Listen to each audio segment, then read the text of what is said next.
This is day 9 of my 365 AI tool challenge, and today I'm going to explore Google's Gemini AI. So we already explored chatbots such as ChatGPT, Claude, DeepSeek, and Perplexity. So Gemini AI is basically Google's AI assistant, very similar to other AI tools where you can ask questions, generate content, summarize things.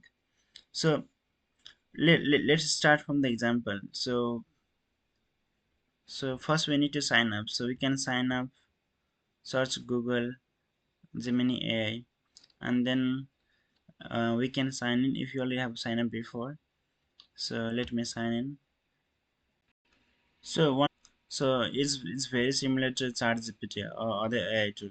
So you can create image, we can so you can add a file.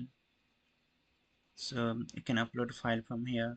You can upload photos, and you can choose the response fast, thinking, pro. You can choose different model here.